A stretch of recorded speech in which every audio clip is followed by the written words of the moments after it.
Here we are after a crazy week 3 in the college football season on the Matt Barrie Show here on the ESPN College Football YouTube channel, our Sunday recap where we break down everything that we saw. The great Paul Finebaum each and every Sunday here with me. And Paul, I know that the thing that everyone wants to do is start with Colorado because they continue to be the greatest story in sports. We will get to that first, but I want to start in your wheelhouse because I'm about to say something that we haven't said I don't know, in about 17 years.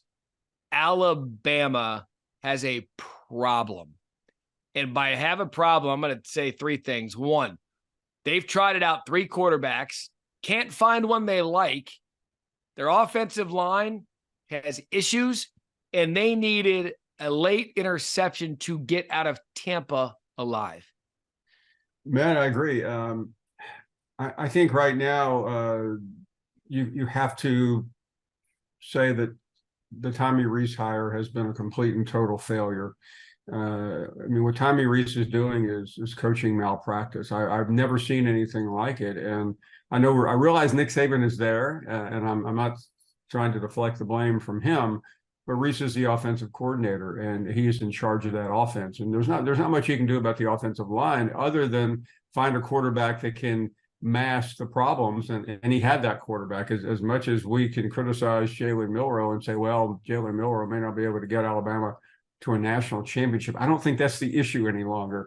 I think it's salvaging this season, and without injury, the idea that we have seen 3 quarterbacks in a very quick 2-week period is unprecedented, and it's quite frankly embarrassing. And because that means that the coaching staff, completely has misfired.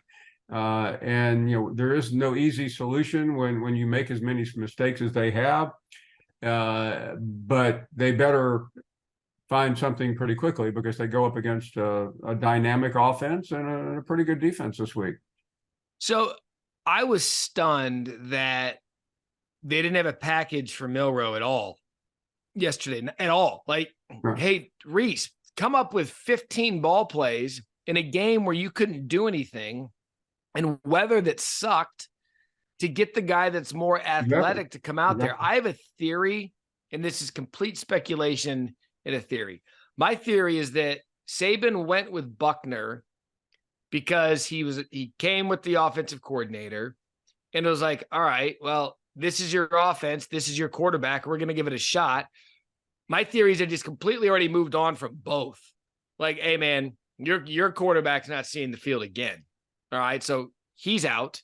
And then Ty Simpson didn't look. I just can't figure out what they were doing with the fact that you've got a guy that you at least know is athletic. Like, help me understand this. Well, no, Matt, there is no easy way to understand it. I have friends that are calling for the 4th string quarterback who's a promising freshman. That's how ridiculous this is. But I sat with Nick Saban in Nashville, and I have never heard a guy profess more love for a coach than he did for Tommy Rees. And I'm not going to get too deep into the psychological world, but he really believed him. He saw something in this guy. And I don't know what Nick Saban really saw in him, because I've seen the same quarterback. He saw much more Buckner than we did, and I agree with you. I'm telling Buckner, go find another school. I can't take a chance on you again.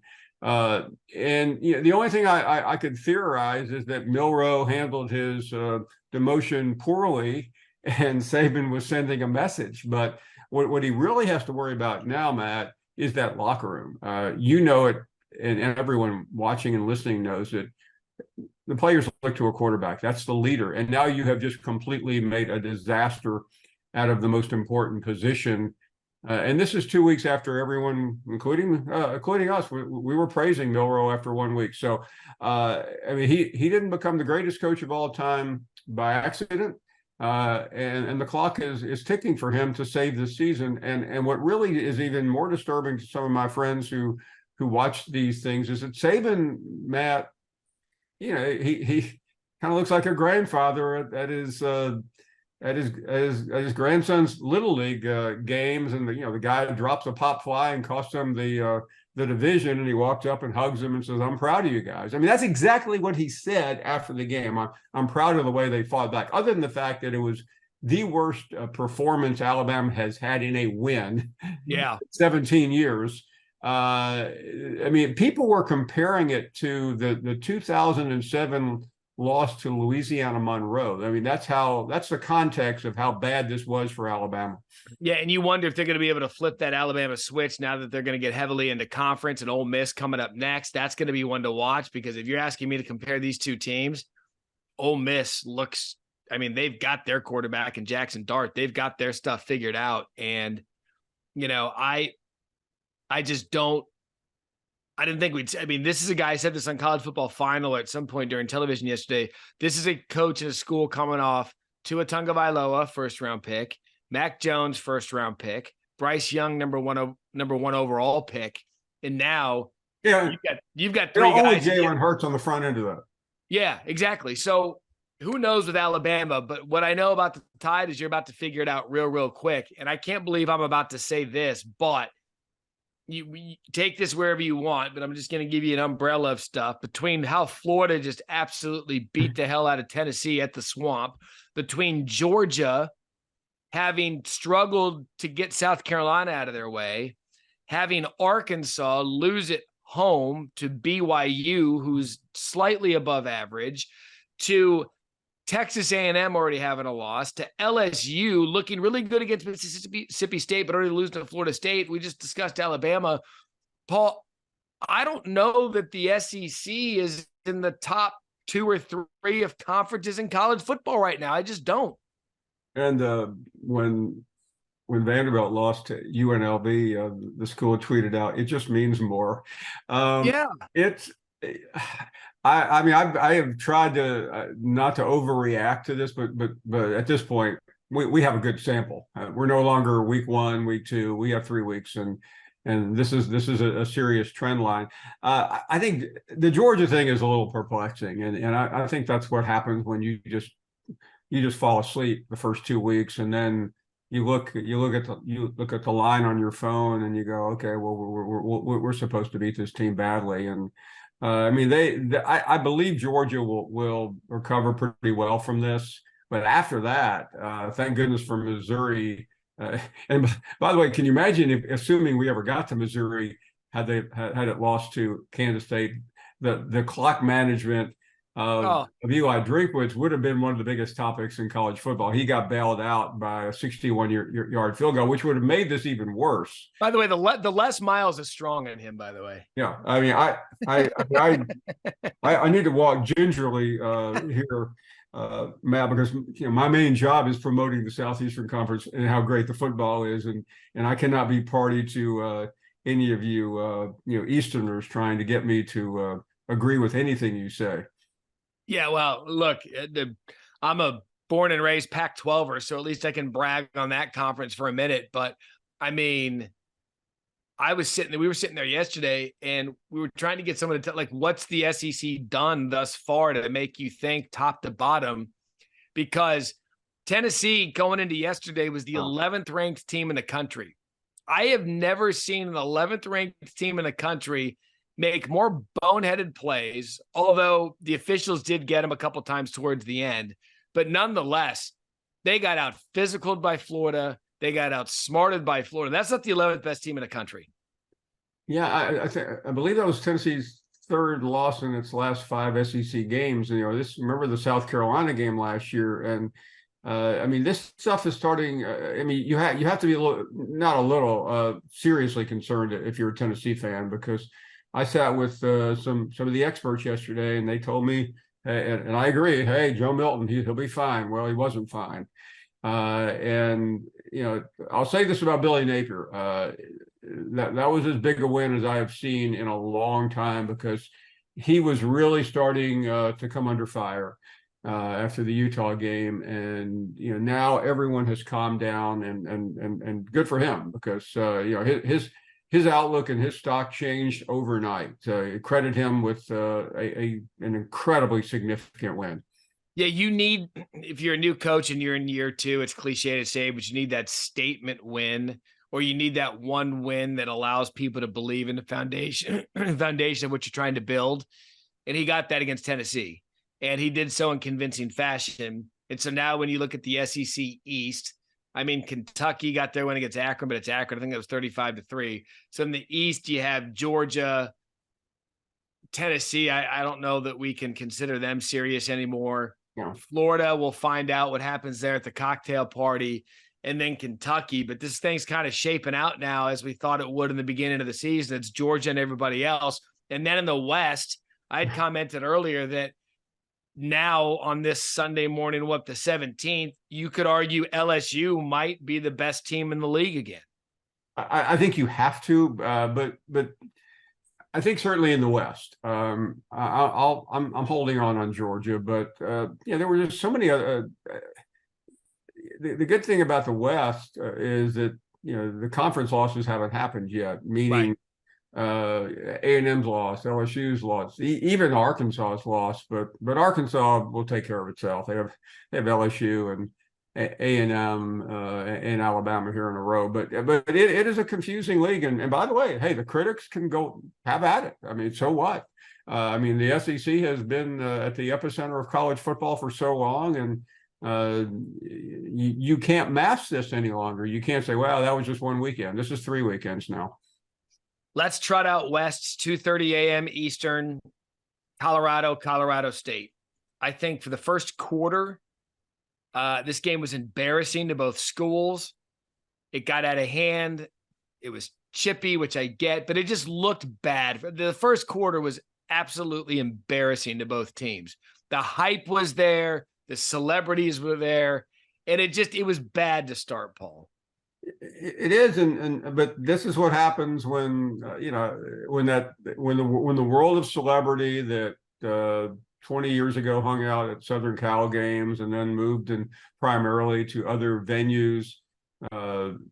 It looked like a Lakers final, from Lil Wayne to The Rock. I mean, where was Jack Nicholson? I mean, it was just amazing. But my argument, Matt, is that has to be a distraction. This is, I mean, if you're Deion Sanders, I mean, you have to be almost as tired as you are right now. I mean, it is just, I mean, and when the Stephen A. Smiths and the Shannons and the Lil Waynes and all these guys show up, it's not like,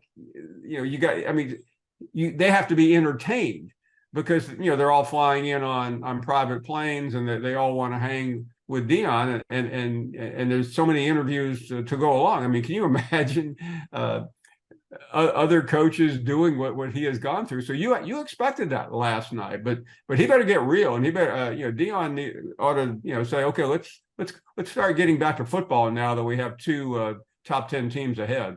I think that it helps Oregon. Now, look, they beat TCU convincingly. They beat Nebraska convincingly. They were down 28-17 late last night. We all thought that the run was over because it just looked like Colorado State was going to finish that off. But give credit to Shedeur in Colorado minus Travis Hunter. They come back 92 yards, tie it, 2-point conversion, double overtime win.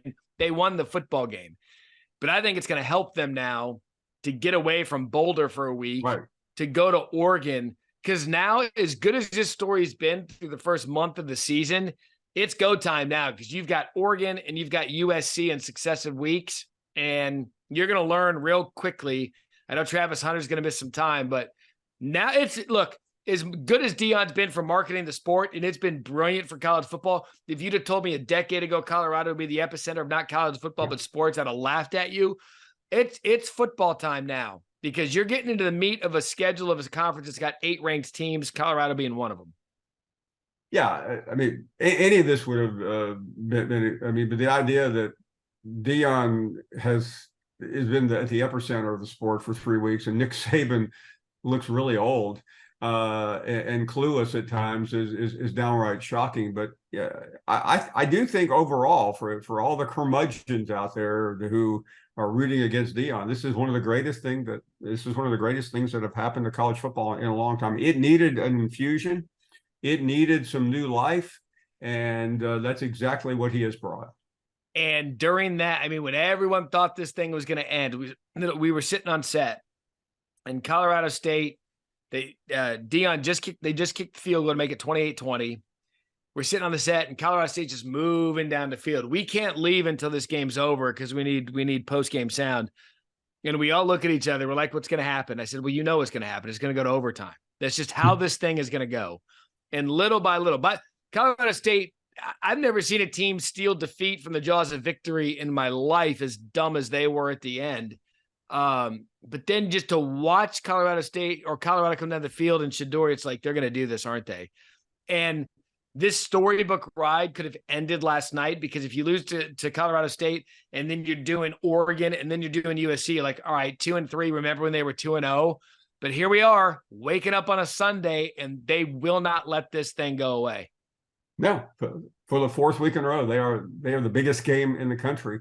And I was out what would have been the biggest game of the country last week, and it felt great, but it was still in the shadow of Deion. I mean, while you're trying to recover or just barely get home, and I'm watching SportsCenter come on at 7:00 every Sunday morning, and it's the same story, Colorado.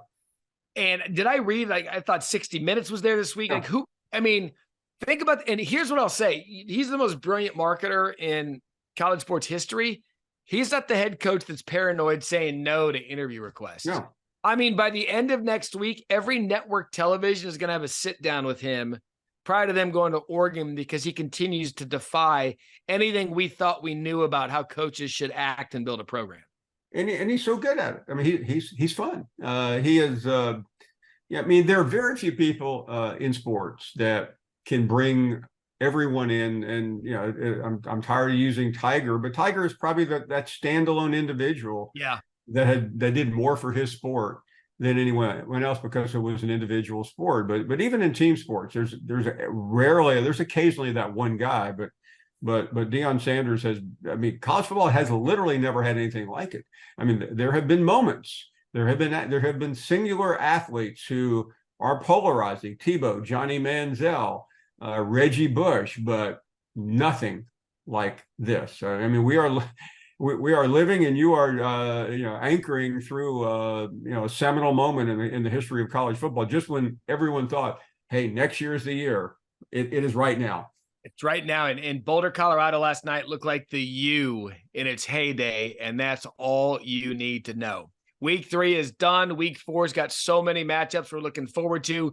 Cannot wait from a week from today to find out what happens in Ole Miss, Alabama. That's going to be a big one. Ohio State, Notre Dame. We're going to start getting clarity on this college football picture as we march into the back half of September. For Paul Finebaum, I'm Matt Barrie. We appreciate you watching the recap here on the Matt Barrie Show on the ESPN College Football YouTube channel. Give me something.